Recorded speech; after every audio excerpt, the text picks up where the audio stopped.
Très chers amis, c'est un immense plaisir de vous retrouver comme tous les jeudis soirs sur Yeshiva Zoom pour partager ensemble une étude sur la paracha. Et Baruch Hashem, ça fait déjà quelques années que Akadosh Baruch Hu nous donne la possibilité de faire ce shiur via le Zoom. Et je voudrais avant tout remercier mon ami Rabbi Yonatan et son épouse pour la mise en place de ce shiur. Dans la technique déjà, c'est déjà beaucoup. Merci beaucoup, qu'Akadosh Baruch Hu vous bénisse. Je voudrais remercier tous les participants et participantes d'être là occasionnellement et surtout ceux qui sont là de façon ponctuelle et assidue. On a fait ensemble un long chemin et j'espère que le Boré Olam nous donnera la possibilité de poursuivre ce chemin encore longtemps, en bonne santé pour tout le monde. Je vois que notre ami Rabbi Shlomo Chai est parmi nous. Un grand Refoua Shelema à ta maman.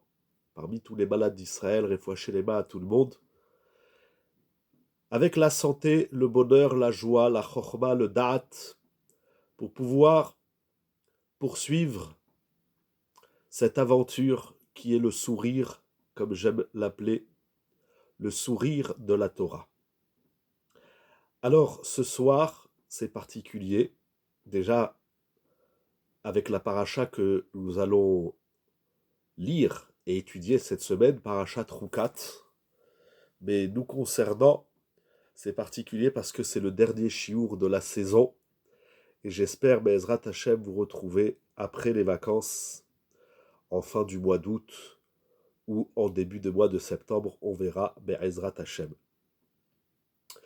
La paracha de cette semaine, parachat Roukat.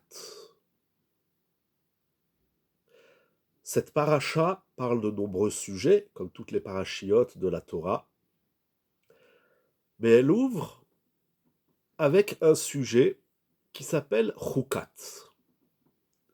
La Chouka, les Choukim, Choukim ou Mishpatim. Dans la Torah, il y a les Choukim, les Mishpatim et les Torot. On a l'habitude de traduire les Choukim comme étant des lois qui dépassent la raison de l'homme. On peut traduire irrationnel ou inaccessible à la raison de l'homme. C'est la volonté d'Hachem de nous donner des lois qui nous échappent, des mitzvot qui nous échappent. Mais ce qui est formidable, c'est que la notion de chok dans la Torah,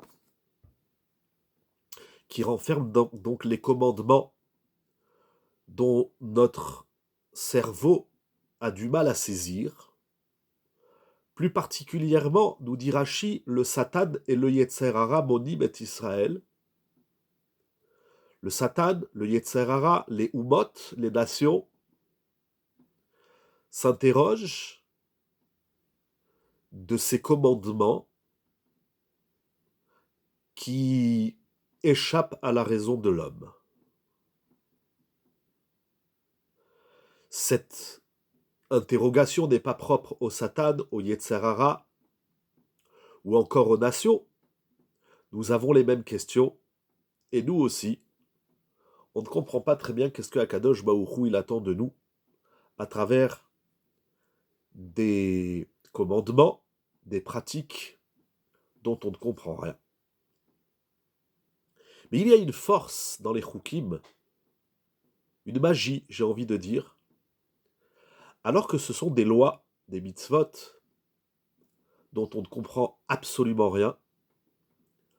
Je vois que les maîtres de la Torah, les premiers déjà, les Chazal, dans le Midrash, dans le Talmud, dans le Zohar, et tous les maîtres de chaque génération, ils vont tirer des leçons de ses chukim.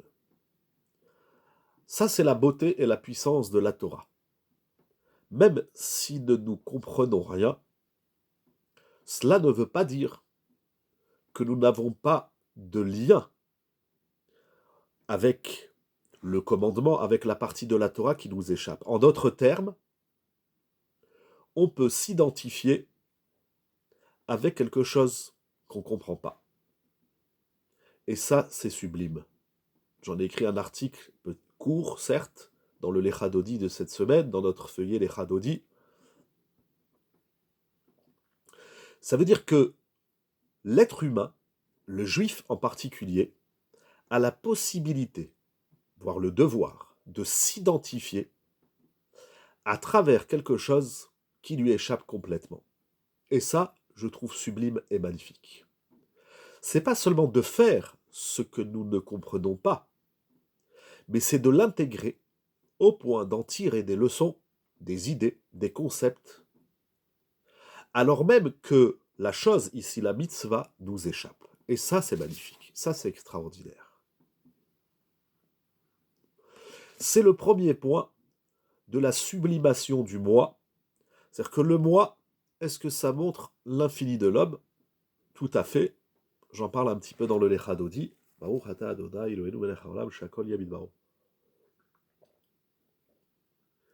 Exactement, cela montre combien l'homme il peut aller très loin. Et j'ai même envie de dire que l'homme il peut aller un peu plus loin que lui-même, en tout cas que sa raison, un peu plus loin que sa logique. On ne doit pas s'enfermer dans notre logique, puisque même à travers ce que nous ne comprenons pas, on a la possibilité de tirer des enseignements et par conséquent de s'identifier à ce qui nous échappe. C'est un cheminement qui est difficile à comprendre. Vous avez raison, je vous l'accorde. Mais parce que l'ère des Lumières, comme on dit, exactement, nous a appris, le monde intellectuel, que ce qui échappe à mon cerveau est donc extérieur à moi. Et donc je ne peux pas m'identifier avec quelque chose que je ne comprends pas. Oui, très cher ami Rabbi Shlomo Chai, j'ai dédié le shiur pour la réfoua shelema de ta maman. Parmi tous les malades d'Israël, je l'ai dit au début du shiur, mais on peut le répéter avec plaisir. Qu'on n'entende que des bonnes nouvelles et qu'elle se réveille en bonne santé. Bien sûr, vous avez raison, c'est un cheminement qui est difficile. J'ai pas dit que c'était facile. Mais nous allons voir, Be'ezrat Hashem, la beauté de cet exercice, à travers un midrash extraordinaire. Ça veut dire que j'existe même là où ma logique n'existe pas.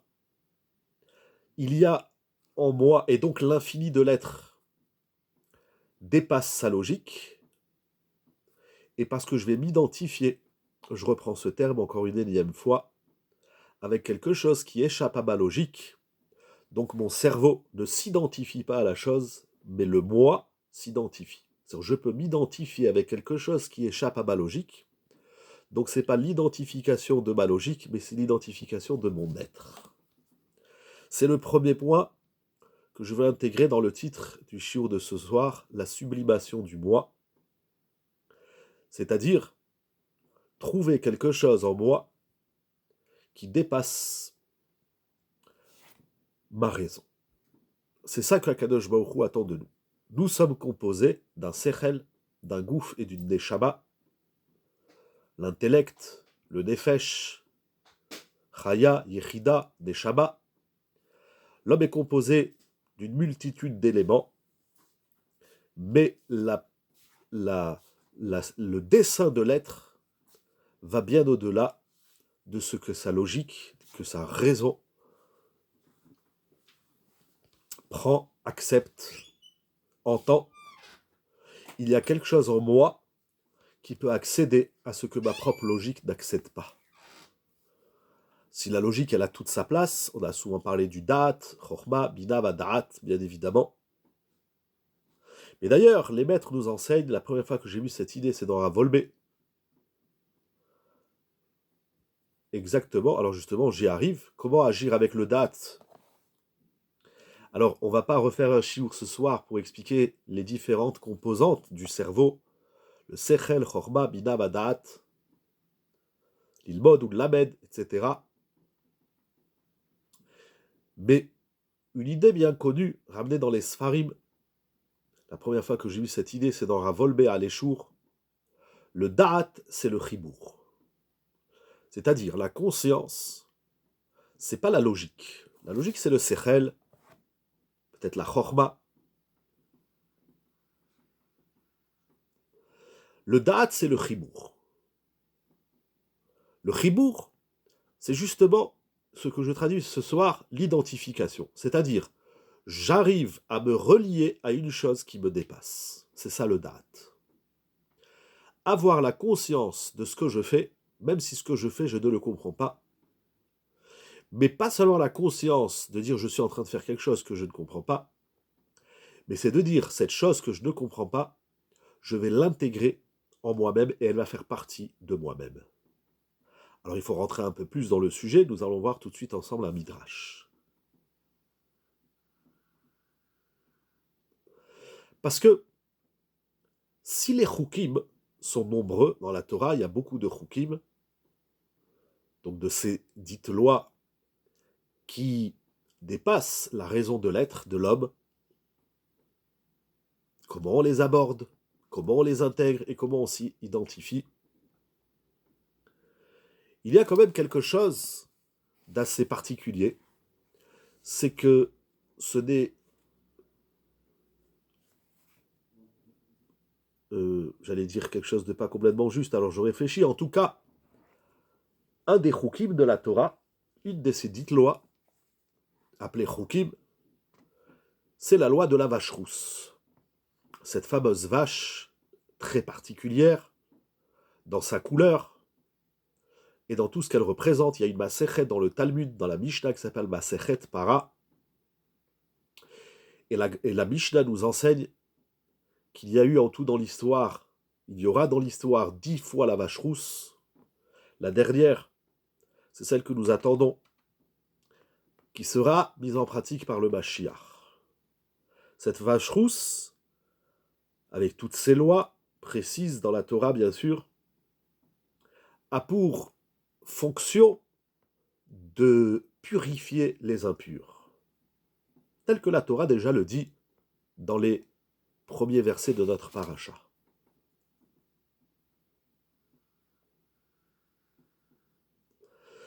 C'est-à-dire que la vache rousse n'est pas seulement un exemple des chukim, mais la vache rousse, elle va nous aider à structurer un chok.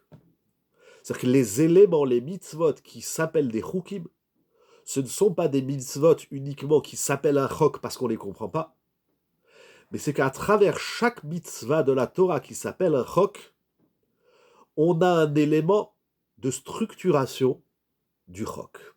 Alors on ne va pas faire ce soir tous les chukim, il y en a beaucoup dans la Torah. Et la vache rousse, elle va non seulement nous apprendre, nous donner une des définitions ou un des articles de la définition du chok, mais elle va également nous aider à intégrer, et comme je disais, elle va nous aider à nous identifier avec ce qui nous échappe. C'est la sublimation du moi. Nous allons voir. Le Midrash Rabbah, au début de notre paracha, et c'est bien souvent un exercice fréquent dans le Midrash, c'est que le Midrash veut nous expliquer un pasouk de la Torah, ici Zot Chukat, le Midrash ouvre par les mots Zot Chukat. Et bien souvent, le Midrash, pour nous expliquer un pasouk de la Torah, il va chercher un pasouk du Navi, dans les Nevi'im, dans le Nach. Alors, je vais lire le Midrash en trichant. Si vous l'avez, vous pouvez bien sûr vous inspirer et voir le texte. Je dis en trichant parce que je vais commencer par la fin pour revenir au début. Nous allons voir le pasouk que le Midrash a choisi dans le Nach pour nous expliquer ce pasouk de la Torah qui appelle une chouka.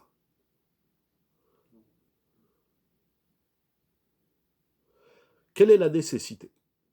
C'est une grande question qui sera répondue au fur et à mesure du shiur. Vous allez voir avec l'idée qui va se dégager. Vous allez voir qu'il y a dans les choukim quelque chose qu'il n'y a pas dans les lois rationnelles. Une loi rationnelle, par exemple, c'est tu ne voleras point. Voler, tout le monde comprend, c'est la logique même. Mais dans les mishpatim, il y a ce qu'il y a, mais il n'y a pas ce qu'il n'y a pas. Il nous faut des choukim. Quel est l'enjeu du chok? L'enjeu du chok, nous allons le voir, est-ce que cette identification avec un élément n'est pas réducteur? Pourquoi vous dites réducteur? Je ne vous suis pas. Pourquoi ça réduit? Je vous laisse formuler votre question. Je rebondis sur la précédente. Nous allons voir qu'il y a dans les choukim une dimension qu'il n'y a pas dans les mishpatim. Et c'est ça la nécessité. Et je ne sais pas pourquoi vous dites que s'identifier, c'est réduire. Un élément, c'est peu pour se définir. Ah, attention, j'ai dit que la vache rousse, c'est un des choukim. Il y a plusieurs choukim dans la Torah, comme Sha'atnez, l'interdiction de porter des vêtements mélangés de lin et de laine, l'interdiction de mélanger le lait et la viande, ainsi de suite. Il y a beaucoup de choukim. Chaque chok, c'est un élément qui définit le chok. Alors pour comprendre un chok, pour comprendre le concept du chok, il faudrait prendre tous les choukim et les assembler comme dans un puzzle. Ce soir, nous allons étudier l'élément para-adouma, vache rousse. Ça veut dire que ce sont les éléments qui s'appellent des choukim qui définissent la dimension du chok. C'est à travers les éléments, les mitzvot, qui s'appellent des choukim, que nous allons comprendre l'enjeu, la nécessité et la dimension du chok. Il faut le faire sur tous les choukim, mais c'est un travail intéressant. Chaque chok constitue notre identité tout à fait. Alors, il y a ici une question, mais elle est trop générale. C'est est-ce que... C'est-à-dire, non, on va la répondre directement, sans la poser. Tous les choukim s'inscrivent dans la structure de l'être. Chaque chok va apporter quelque chose de nouveau dans la sublimation du moi et l'identification du moi. Alors la première idée que je disais, qu'on s'identifie avec ce qui nous échappe, ça c'est pas propre à la vache rousse, ça je l'ai dit de manière générale dans tous les choukim. Il est facile de s'identifier avec les mishpatim, mais on se doit de le faire également avec les choukim. Akadosh Baruch Hu nous a pas demandé de faire des choses et de se comporter comme une vache et de faire des choses qu'on ne comprend rien. Mais Akadosh Baruch Hu nous a demandé de nous retrouver même à travers ce que nous ne comprenons pas, même à travers ce qui nous échappe. Ce qui m'échappe ne dit pas que ça ne fait pas partie de moi-même. Comment l'intégrer? Comment le vivre?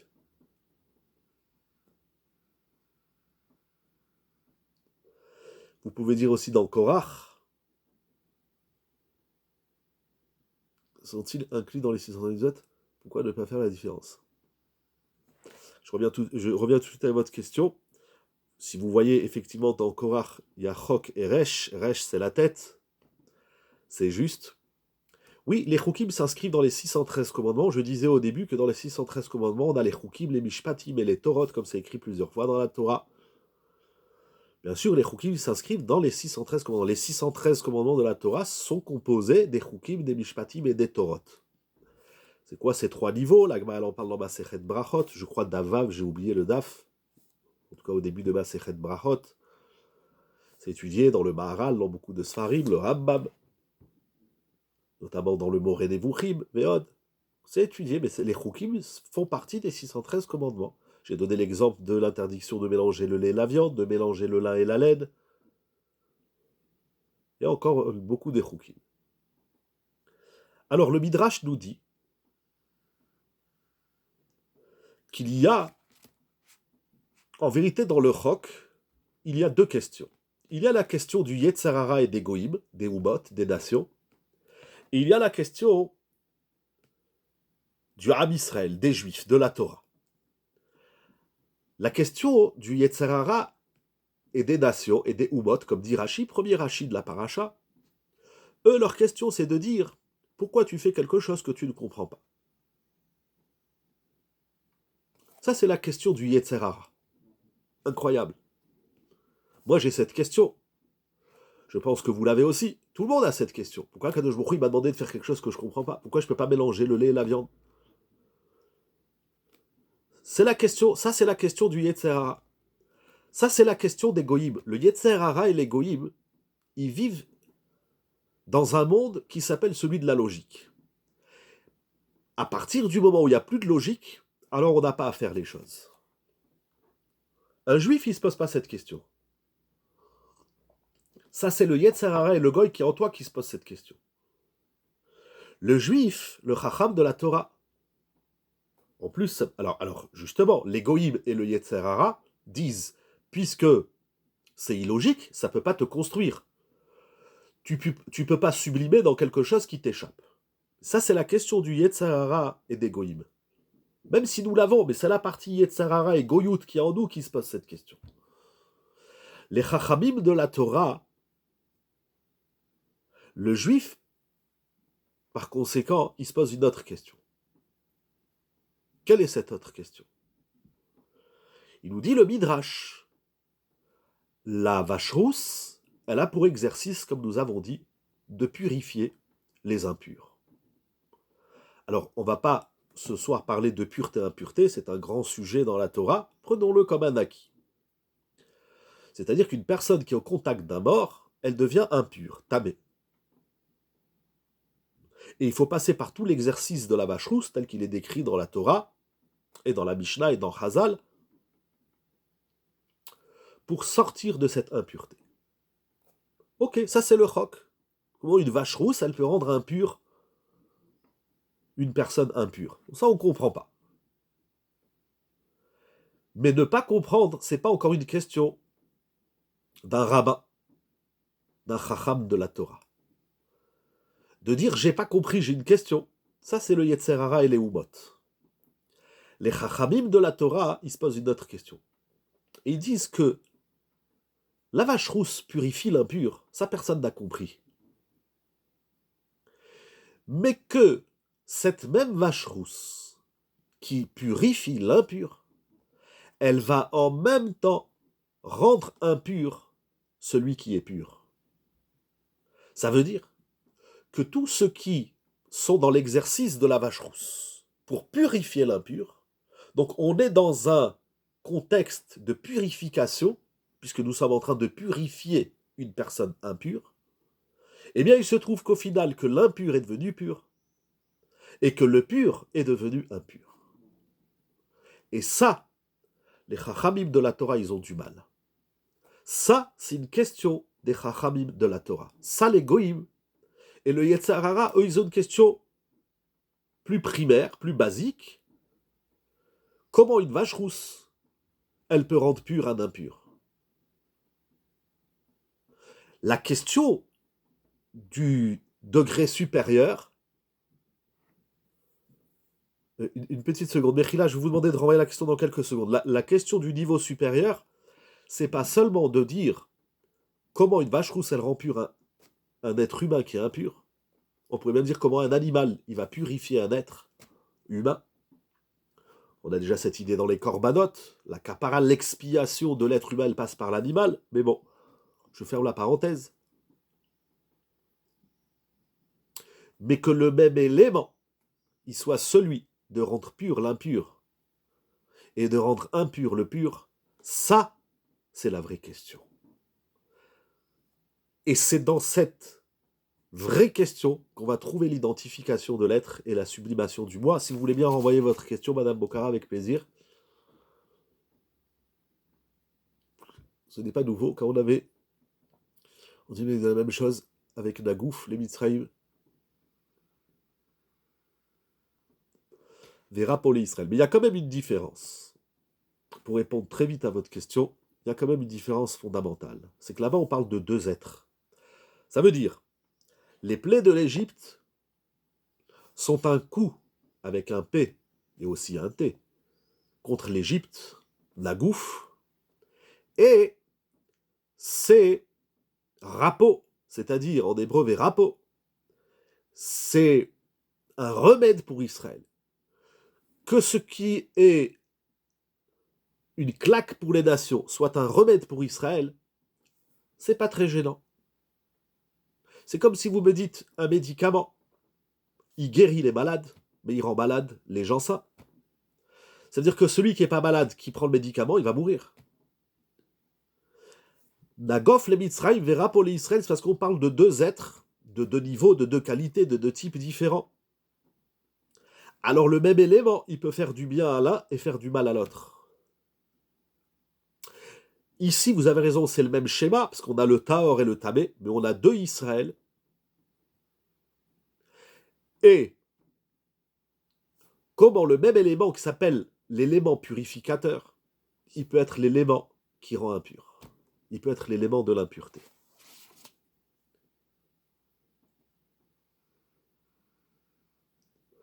Ce qui est génial chez les Chachamim, maintenant nous allons revenir au début du Midrash,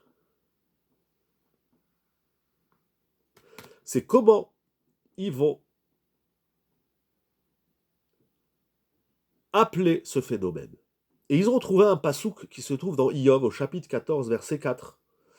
Mi-yiten tahor mitame lo echad. Qui fait, qui a donné littéralement, qui a fait provenir le pur de l'impur. Non, rien à voir avec le Kohen. Que le Kohen, ils disent au Betzora Tietahor Tietame. Encore une fois. Ici, c'est le même élément. Et plus que ça. C'est pas seulement que la vache rousse, elle rend impur le pur. C'est que le Kohen qui exerce la vache rousse, il doit être Tahor. Et il est dans un processus de purifier l'autre. Et au final, c'est lui qui devient impur. C'est comme si on dirait, Chazvé Shalom, un patient, il va chez le médecin, il est malade. Alors le médecin, il le guérit, il lui donne les médicaments. Et au final, c'est le médecin qui prend la maladie du malade. C'est pas seulement que l'élément qui rend impur, qui rend pur, il rend impur. C'est que celui qui est dans l'exercice de purifier l'autre, au final, c'est lui qui devient impur. C'est pas la même impureté, etc. Bon, mais en tout cas, le principe, c'est la question du Midrash. C'est le constat. Est-ce que c'est un mélange de la vie et de la mort? Peut-être, mais je vais pas aller dans ce sens.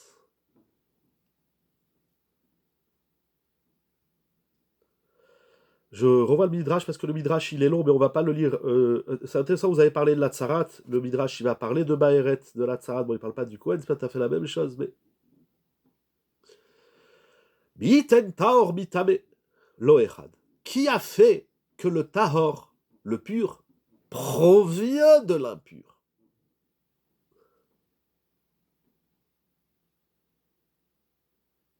Le Tahor, il trouve sa source dans le Tamé. Qu'est-ce que ça veut dire? Quelle différence avec Korbanot? J'ai dit ça ressemble un peu au Korbanot. Ça ressemble un petit peu. Mais on n'a pas cette idée. Regardez, on va avancer un peu dans l'idée. On va voir qu'est-ce qui se dégage. Qui fait, qui donne mi-yiten, tahor, mitame? Qui peut faire ainsi que ce qui est pur provienne de l'impur? Le tahor trouve sa source dans le tamé. Qu'est-ce que ça veut dire? Qui peut faire ça? Dit le pasouk dans Iyov, chapitre 14, verset 4. Lo echad. Le Midrash, il ne va pas parler ici du miel et de l'abeille, mais vous avez raison.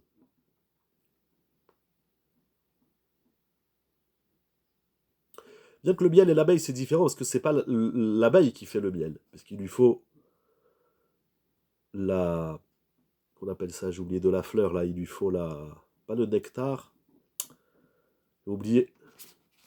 Il doit aller chercher dans la fleur. Il prend un élément extérieur qui le travaille. Le pollen, merci beaucoup, je cherchais le mot. Le tahor, le pur, le parfait, trouve sa source dans le tabé, dans l'impur. Qu'est-ce que ça veut dire? Qui est-ce qui peut faire ça? Le pasouk dit dans Iov, lo echad, il y en a qu'un seul qui peut faire ça. Qu'est-ce que ça veut dire? Il explique le Het Yosef. Klomar, al pi teva hametziut mi itenze. Selon les lois de la nature, de l'existence, qui peut faire ainsi?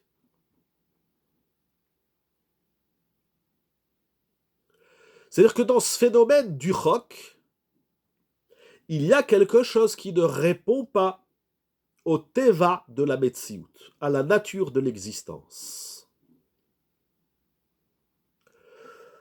Pour illustrer cela, le Midrash nous dit Kegon, par exemple, Avraham mi Terach. Avraham Avinu a pour père Terach. Terach, Tabé, l'idolâtrie. Avraham Avinu, il vient de Terach. Chizkiyahu de Achaz, Yoshiyahu de Amon, Mordechai de Shim'i, Israël meovde kochavim, haolam haba mi haolam hazeh. Dans tous ces exemples, nous avons trois catégories. Des hommes, Avraham, Chizkiya, Yoshia, Mordechai. Des individus.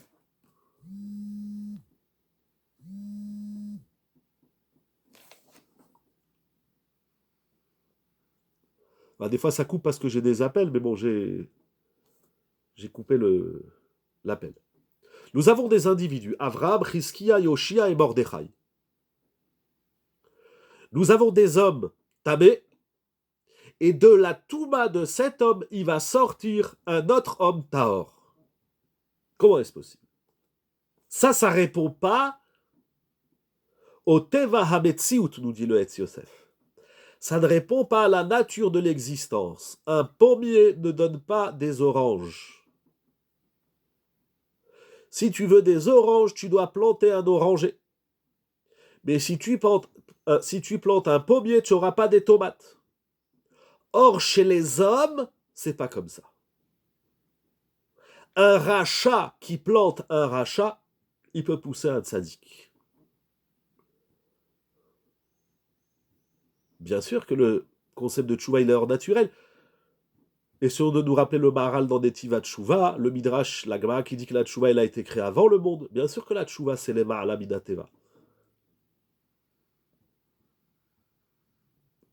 Tout à fait. Première catégorie, donc, ce sont des individus. Un rachat peut donner naissance à un tzaddik. Avraham, il vient de Terach, comme nous disons dans la Haggadah, Mitechila Ovde Avodazara. On peut tous être Noten Tahor Mitame, bien sûr, Vadaï. Il n'y a pas de fatalité, c'est la sublimation du moi, tout à fait. Ça veut dire, vous me pressez à dire le Yesod, ça veut dire que je peux tellement intégrer la chose et m'identifier à elle, même si elle m'échappe, c'est que je peux produire le contraire de ce que je voulais faire. Il va sortir quelque chose, parce que Terach n'a pas le projet d'avoir Avraham, comme Achaz, Amon, Shimi. J'intègre et je m'identifie tellement à la chose qui m'échappe, c'est qu'il va sortir un produit complètement différent. Qui c'est qui fait ça? Nous allons voir. Donc, la première catégorie, ce sont des individus. Encore une fois, Avraham, Chizkiya, Yoshia et Mordechai. Et tous les tzadikim qui viennent de tous les Réchaïm. Deuxième catégorie, c'est les nations. Israël, Meovde Kochavim. Alors ça, c'est extraordinaire. On est en plein dedans depuis toujours. Le Am Israël, le peuple d'Israël, provient des idolâtres. C'est pas les idolâtres qui viennent du Am Israël, mais c'est le Am Israël qui vient des peuples idolâtres. Mais Ovde Kochavim, c'est incroyable. C'est les nations.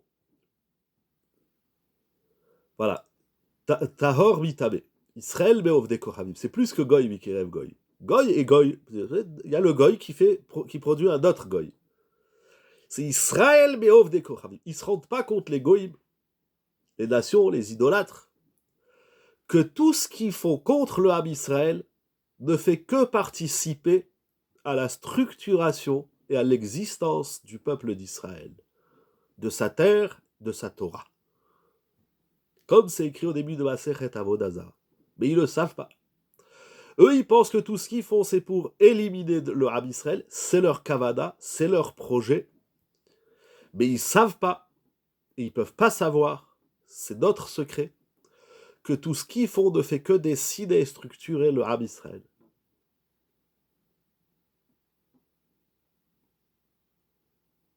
Et enfin, troisième catégorie, Haolamaba Meolamazé.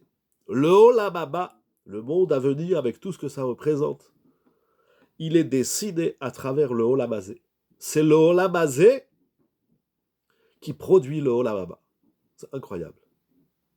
Ce n'est que dans ce Olam qu'on peut produire celui qui arrive, le Olamaba.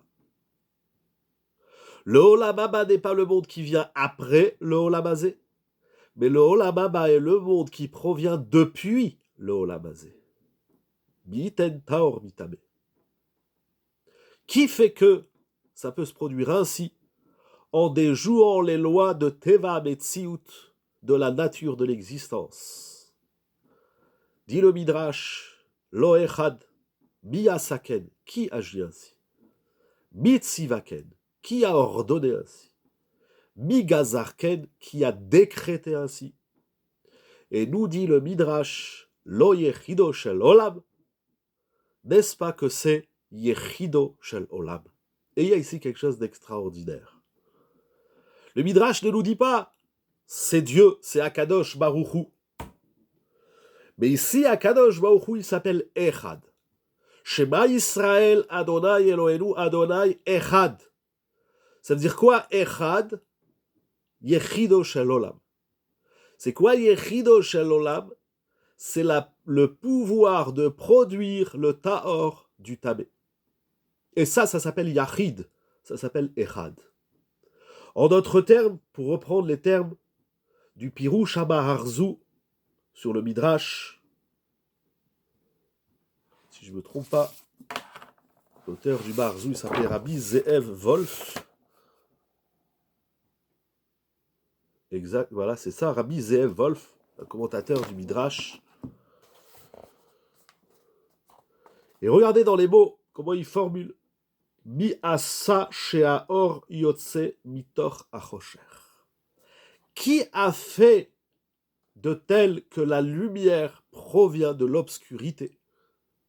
Vekadome, et pareillement, dvarim hefechim, des éléments opposés chez Nimtsa qui se trouvent bebriat abrouim dans la création des créatures.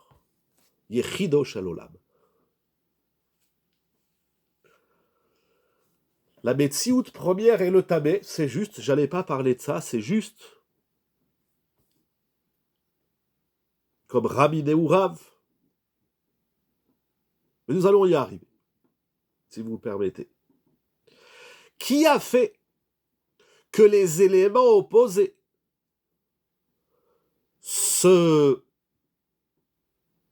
produisent l'un de l'autre? C'est Yechido Shel Olam. Ici, Akadosh Baruch Hu, il appelait Yechido, Echad. C'est-à-dire que là où toi tu vois deux éléments, deux êtres opposés, Akadosh Baruch Hu, il n'en voit qu'un. Ça veut dire que le Tahor et le Tabé, c'est pas seulement que le Tahor, il provient du Tabé. Pourquoi Avodat Hatouma et la mort n'est-ce pas source de vie de ce qu'on dit? Vous êtes le deuxième à poser la question sur la vie et la mort, vous voulez à tout prix que j'en parle, alors Blinéder. C'est pas seulement que le Tahor, il est produit du Tabé, et que ça, c'est pas le Piteva Metsiout. Mais ça veut dire que les éléments opposés, ils ne forment qu'un, puisque c'est Yechido Shel Olam, c'est Echad. Il faut arriver, c'est ce que j'appelle la sublimation du moi, il faut arriver à conjuguer le tahor et le tamé. Parce qu'il faut comprendre que le tahor, il vient du tamé. Comment le tahor, il peut venir du tamé? Yechido shel olam. Parce qu'on vit dans un monde de dissociation des éléments. Alors lorsque deux éléments s'opposent, lorsqu'un élément s'oppose à ma logique, pour moi, il n'existe pas. Et alors on est dans un monde de rejet. On est dans un monde de séparation. Il est Echad dans tout notre service.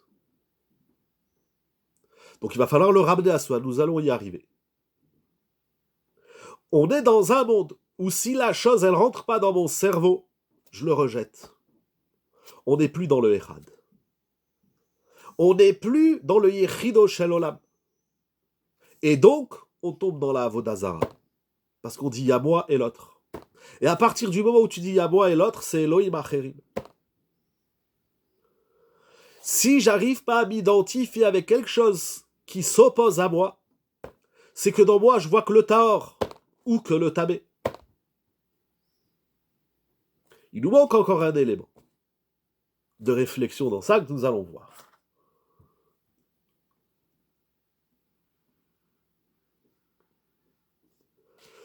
Nous sommes, je crois, le 6 ou le 7 Tammuz, peut-être le 5, 6, j'ai oublié. Attendez, j'ai le calendrier sous les yeux. Où est-ce qu'il est? Choukat. Jeudi 5. Alors on est entre le 5 et le 6. C'est jeudi 5 Tammuz, vendredi 6 Tammuz. Dans 11 jours, nous allons rentrer dans la période des 3 semaines, le 17 Tammuz, le Chorban. Donc la Sinat Rinam, comme la Gemara nous dit. À partir du moment où ce qui échappe à ma logique, je le rejette, je suis dans la Sina. Je suis dans la Marloquette. Je suis plus dans le Echad, je suis plus dans le Yechido Shel Olam. Et on est soi-même constitué de ces opposés, de ces paradoxes, de ces contradictions. Et donc on est très loin de la sublimation du moi.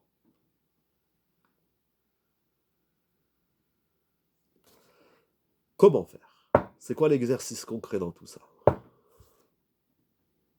Parce que ce que nous découvrons d'Akadosh Baruch Hu, c'est une idée, nous la prenons comme un acquis, on n'a pas le temps de la développer. Ce que nous découvrons d'Akadosh Baruch Hu, c'est pour que nous aussi nous soyons pareils. Exactement, et la vraie marloquette, c'est la marloquette du moi avec moi. Parce que si je suis en marloquette avec l'autre, c'est que je suis en stira avec moi-même. Vous avez parlé de Korach. Korach, il était à la fois piquéach et tipesh, comme dit Rashi dans le Chumash. Parashat Korach. Il est à la fois lucide, intelligent et à la fois idiot.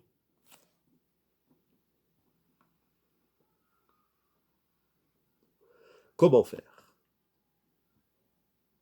pour vivre en Echad? Yechido Shel Olam.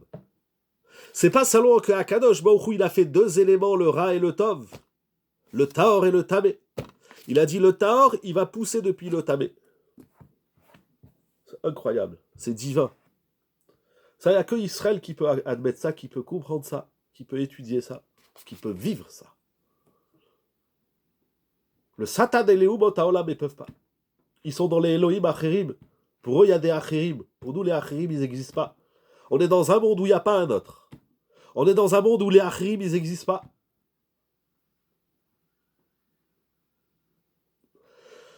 On est dans un monde où on doit tout unifier. Echad, Yechido Shel Olam.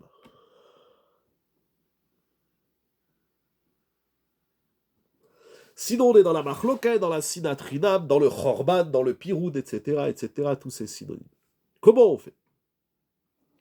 Alors, il y a ici l'idée extrêmement profonde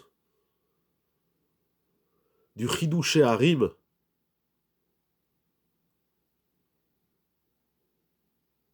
En vérité, le Chidouché Harim, ce Gaon et Tzadik de l'histoire,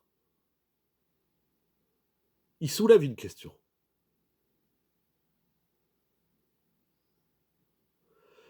Je vais vous la lire dans ces mots, c'est très profond, très très très très profond.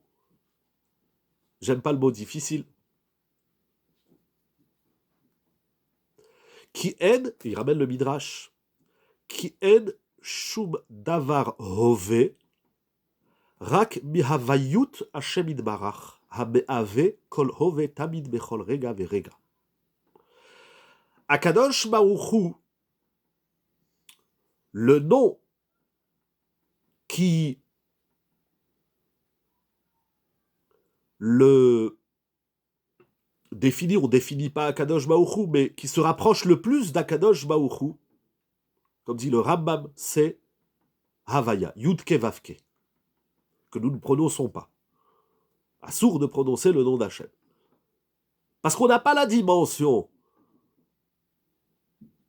Parce que on est dans la démarche. C'est Yudke Vavke. Qu'est-ce que ça veut dire Yudke Vavke? L'être suprême. Ça veut dire quoi l'être? C'est pas ça Yudke Vavke. Yudke Vavke, c'est Haya Ove Veiye ou Mehave. S'il est, je suis, et tout est. En simple.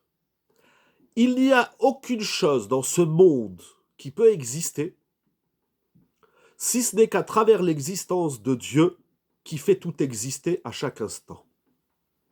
Ça, c'est le premier ikar, le premier principe des 13 fondements de la foi. En shum davar ove, rien n'existe, rien n'est, si ce n'est que rak miavayut Hashem idbarach, si ce n'est qu'à travers l'existence d'Hachem. Hameave kolove, qui fait exister tout existant, tamid bechol rega verega, tout le temps et chaque instant. Tout ce qu'il y a émane de l'être divin. Si Akadosh Baruch Hu se retire, la chose n'existe plus.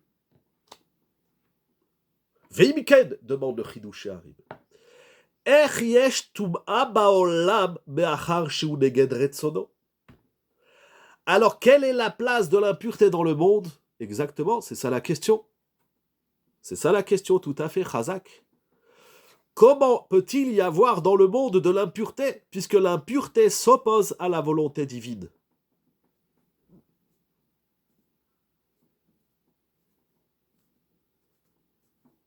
Comment la Touma et comment le Ra, le mal, existent pour qu'on le rende pur? Ou pour qu'on le rende pur, ou pour que de lui, on fasse émaner, iten taor mitame, on produise du taor. Mais comment? Il y a le Ra, les mauvaises midot, le Yetzer Hara, les Umot HaOlam, les Ovdei Kochavim, etc. Il y a de la Touma. Comment de cette Touma, je vais moi produire du Taor?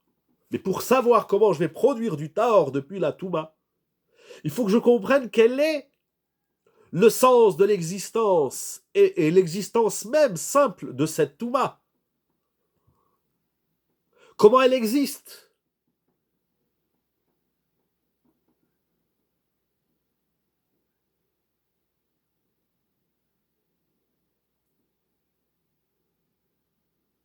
Voilà.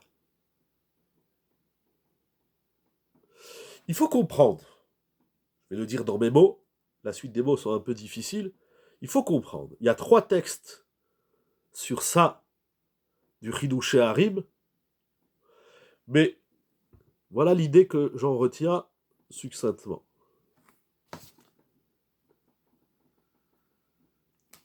Par excellence, si la chose est, c'est qu'elle émane d'Hachem. Rien ne peut être sans émaner d'Hachem.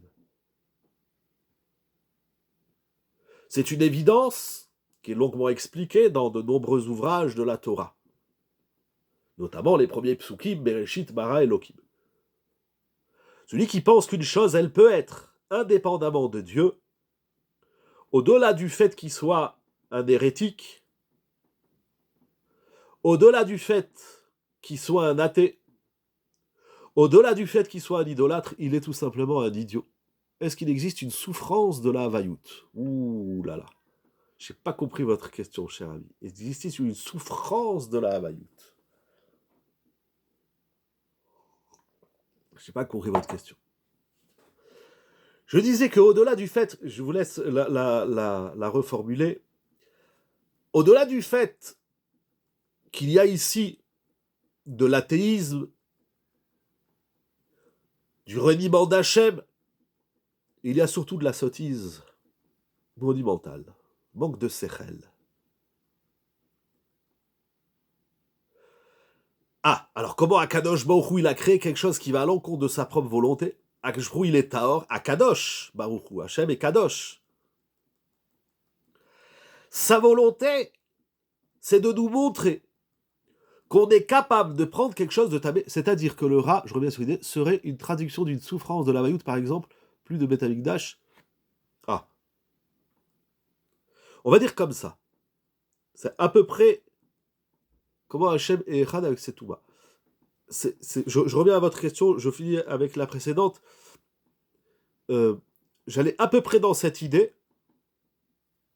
C'est-à-dire que tout ce qui est tamé, c'est parce qu'il y a un manque de reconnaissance de la Havayout d'Hachem. C'est ça qui fait que c'est tamé.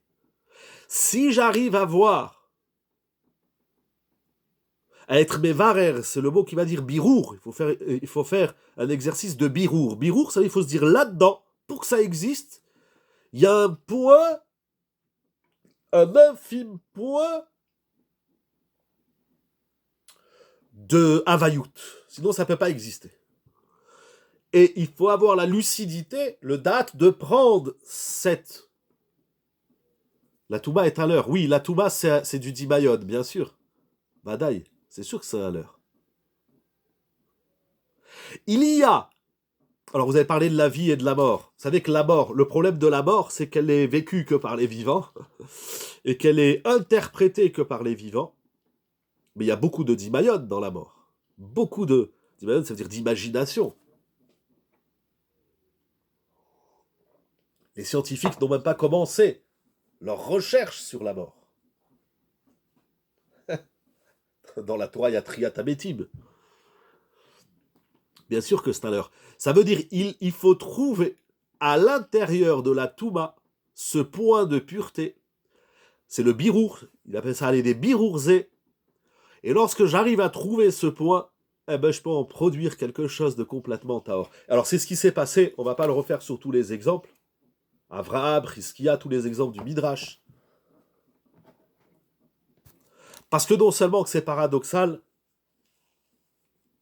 non seulement que c'est illogique, mais ça rend dingue. Pour moi, c'est un casse-tête. Il y a les casse-têtes chinois, c'est casse-tête de la Torah. Et donc, il faut arriver à prendre le point de pureté qui se trouve dans la poubelle. Quel bérour dans la Shoah. Ouh là là là là là là là là là là là là.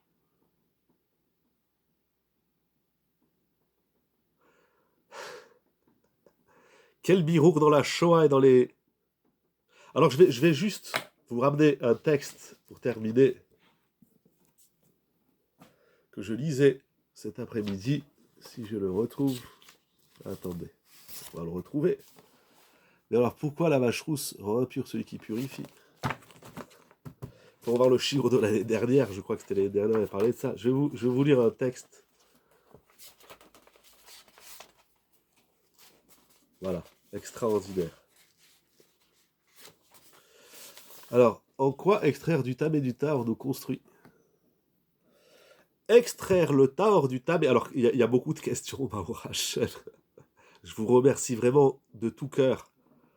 Pardon que c'est court et qu'on cherche ensemble. Ça veut dire qu'il n'y a rien en moi qui soit pourri. C'est ce que j'appelle la sublimation du moi.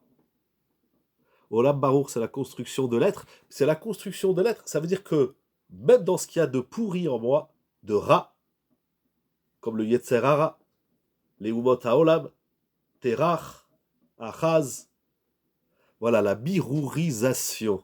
Le birourisme, je voulais appeler ça le birourisme. Mais j'ai dit dans le titre, les gens, ils vont dire il est complètement fou celui-là.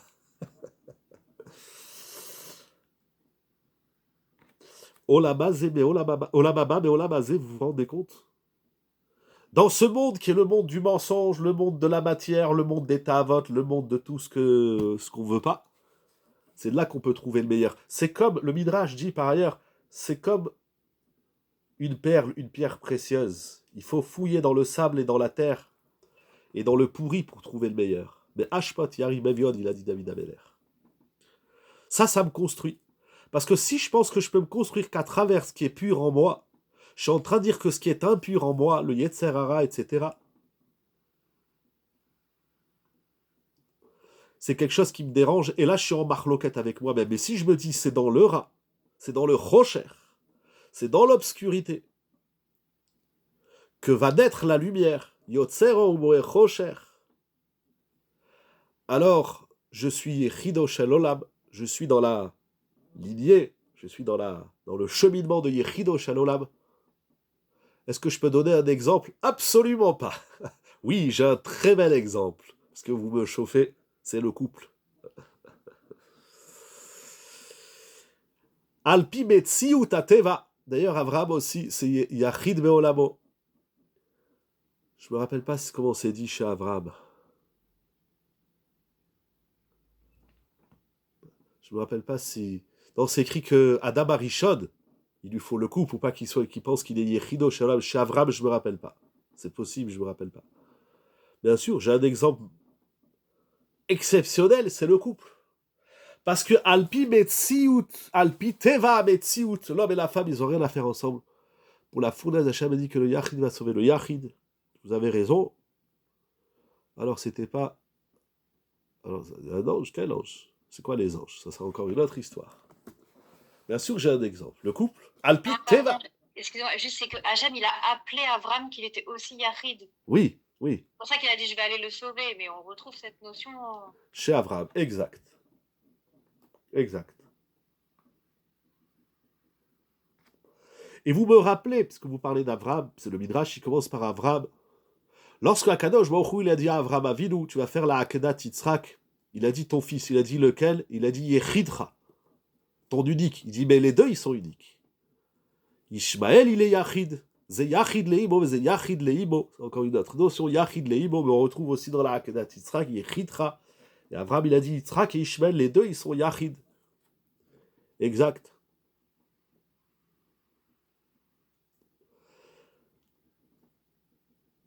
Alpi Teva Metziut, un homme et une femme, ils n'ont rien à faire ensemble.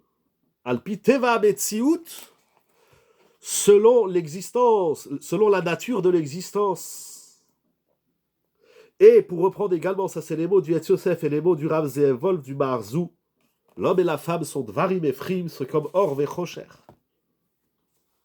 Et par rapport à votre question de la Shoah, et par rapport à votre question du 7 octobre, c'est très compliqué, je sais pas.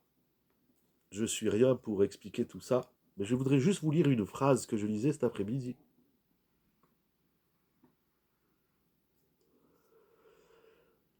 Il y a un texte, il y a un Rav exceptionnel en Eretz Israël qui s'appelle Rav Itamar Schwartz Shalita, un génie. Et ses élèves viennent de sortir un nouveau feuillet qui s'appelle Amabat Apnimi, le regard intérieur. Et il parle Meoraot Azman des événements contemporains.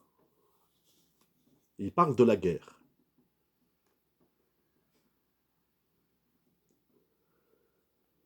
La première guerre, écrite manifestement dans la Torah, c'est dans Bereshit 14, lorsqu'Avraham Avinu, il y a la guerre des 4 rois contre les 5 rois, et après Avraham Avinu, il va faire la guerre contre les 4 rois. Et regardez qu'est-ce qu'il écrit. Dans cette guerre que les 4 rois font contre les 5 rois, nous avons Lot.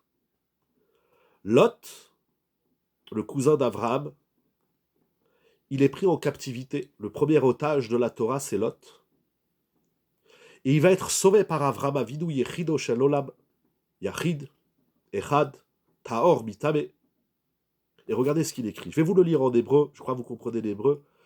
Ubebil Chamazo Nishba Lot, Venitzol al Yede Avraham. Shemimenu Yetse Mashiach. De Lot va naître le Mashiach à travers Moab, Ruth, David Amelech. Ve'are, שהושרש במלחמה זו גילוי ניצוץ של המשיח. Il va, Nishba, pardon, j'ai pas eu le temps de voir la remarque avant que je traduise, si vous voulez la renvoyer, pardon, j'ai pas vu. Nishba, avec He. Nishba. Nishba Aleph ou avec un...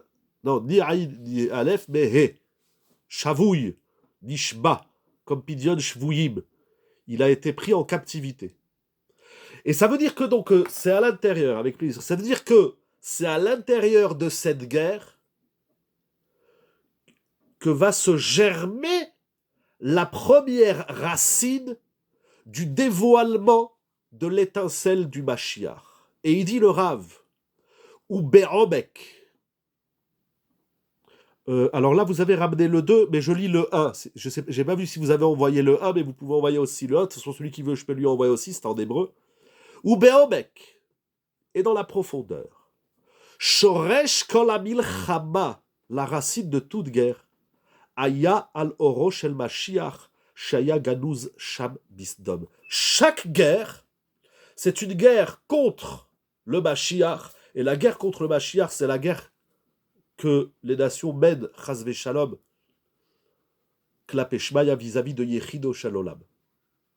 Et donc nous, on doit voir, bipnimiyut, avec toute la difficulté émotionnelle, intellectuelle, on est dans le choc, là on est en plein dedans. On doit se dire qu'à travers tout ça, et on peut le trouver, le Rav nous aide, il fait un travail, après il ramène Rabbeinu Bechaye, la guerre de Amalek, etc. C'est intéressant, d'ailleurs il a écrit des coups de tracim qui font plus de 100 pages sur, j'en ai un ici, Omek Anagat Hashem Betkoufazo. C'est très intéressant, le Rav s'interroge de savoir comment deviner, comprendre la profondeur du comportement d'Hachem dans cette période contemporaine que nous vivons. J'ai devant moi un coup de trace que j'ai imprimé aujourd'hui qui fait 104 pages où le Rav nous parle de ça. C'est très profond. Je ne l'ai pas lu, j'ai lu juste le feuillet, c'est pour ça que je vous ramène cette phrase. J'ai trouvé ça génial. Quand guerre du peuple juif.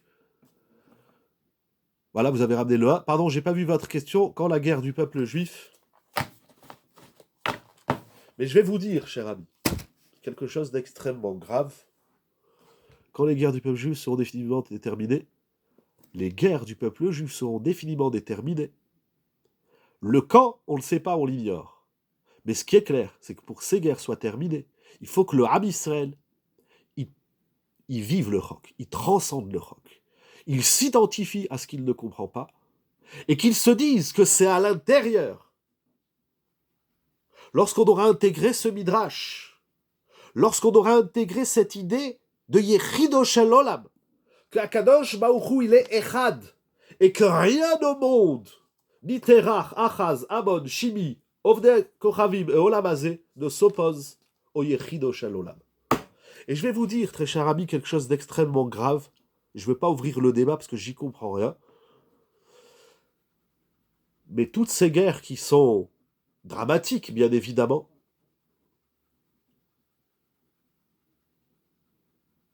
là où nous, humains, nous voyons le contraire du dévoilement d'Hachem, en vérité, c'est à l'intérieur de l'obscurité que prend naissance la lumière, et c'est à l'intérieur de ce qui se passe. Oui, ça répond pas à la logique, mais parce que le dévoilement d'Akadosh Baruch Hu, il n'est pas alpiteva metziut, et il n'est pas non plus dans les Dvarim Ephrim, il est dans les Dvarim Ephrim chez Nimtsaïm, c'est qu'Akadosh Baruch Hu, il se dévoile là où on s'y attend le moins. Tant qu'on n'aura pas compris que là, Akadosh Baruch Hu, il est en train de se dévoiler, pourquoi les souffrances, pourquoi les épreuves, je ne sais pas, c'est une question. Rien ne répond à la logique de l'homme. Le Mashiach, celui qui pense que le Mashiach répond à une logique, comme certains cultes, il ne fait que l'éloigner. Mais je vais vous dire ce qui est encore plus grave. Et on n'est pas là pour critiquer, parce qu'on est tous des frères. Mais malheureusement, à l'intérieur du Ham Israël, et à l'intérieur de chacun, il y a ce Amalek, il y a ce Ishmaël, qui dit ça vient pas d'Hachem. À partir du moment où il y a quelque chose qui se passe, on dit ça vient pas d'Hachem, on est en train de dire qu'il y a des Elohim Acherim. On est en train de dire que Hachem il n'est pas Echad. On va poser des questions. On va fouiller dans les Chazal. Mais il y a un axiome. Shema Israël, Adonai Eloheinu, Adonai Echad. Yechido Shel Olam. Le Yechido Shel Olam Akadosh Baruch Hu, il est en train de se dévoiler. Mais si tu veux le voir, il faut que tu ailles le chercher. Où? Là où tu t'y attends le moins. Taor Mitabe. C'est l'exercice du birour. Le birour, c'est de se dire là où je comprends rien, il y a quelque chose qui est en train de se jouer. Ne pas vivre dans le piroud et la machloquette et l'éloignement et l'égarement de soi, mais dans la sublimation de soi, c'est de tout prendre à soi et de se dire là-dedans, il y a le Echad, le Yechido Shel Olam qui est en train de se manifester, qui est en train de nous dire j'existe. On n'a pas des réponses. Il y a des choses qui nous échappent, c'est écrit dans tous les Sfarim, notamment le Dad Vudot du Ramchal, le Moré du Rambam, Veod. Donc si on ne comprend pas son épouse, on est sur... Vous avez compris. Un jour, ma femme, elle m'a dit, je te comprends pas. Je lui ai dit, le jour où tu arrêteras d'essayer de me comprendre, alors on pourra vivre en harmonie. Il ne faut pas essayer de comprendre l'autre. D'abord, on ne se comprend pas soi-même. Mais c'est pas parce que je te comprends pas que je peux pas vivre en Echad avec toi. Ve'ayu le basar Echad.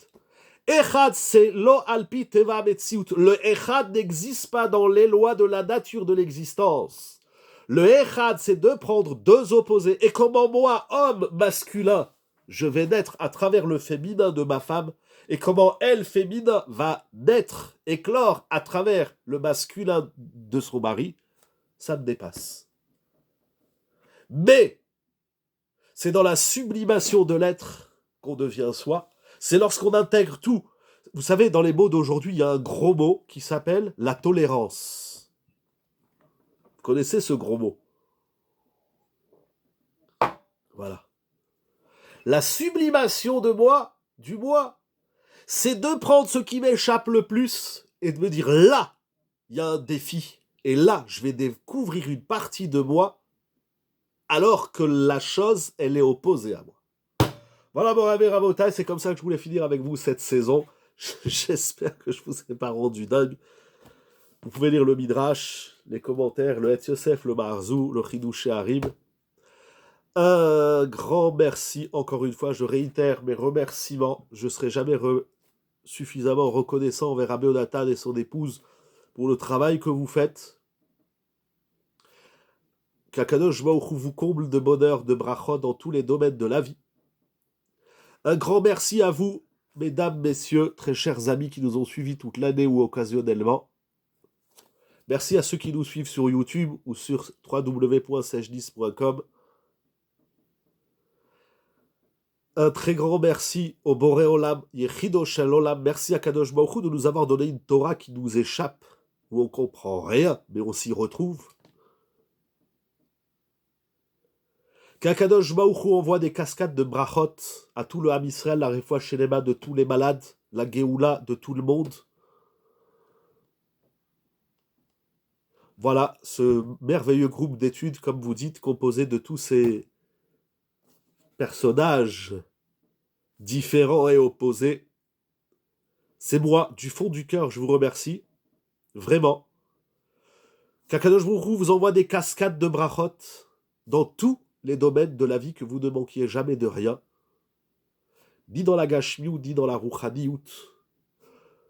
Tout ça, pour moi, excusez-moi, n'est que pour la gloire d'Akadosh Baruch Hu, parce que des notions, j'aimerais les crier au Sénat, j'aimerais les crier dans la rue, j'aimerais les partager, parce que c'est tellement vivant, authentique, c'est profond. On a juste lu le Midrash et 2 phrases du Chidouché Harim, mais c'est extrêmement profond. Le Maharal parle aussi de ce Midrash, beaucoup parlent de ce Midrash, c'est fondamental, c'est révolutionnaire, mais c'est vivifiant. Torah Traim, les cercles d'études juives, Yeshiva Zoom, pour la gloire d'Akadosh Baruch Hu, avec le sourire. Les Chaim Tovim ul Shalom, je vous souhaite des bonnes vacances.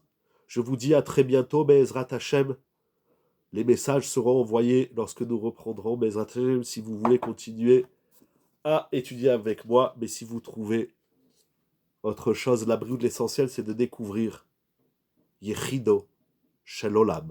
Shabbat Shalom ou Mevorach, dans le bonheur, la joie, la bénédiction, la santé, la pardassa, le sourire, le Shalom Bayit, les enfants, les petits-enfants, les arrière-petits-enfants, la Geoula, Oro Shel Mashiach, Gilouy, Yechido Shel Olam, pour le dévoilement de l'unique être du monde, Akadosh Baruch Hu Ishtabar Shemo. Shabbat Shalom ou Mevorach.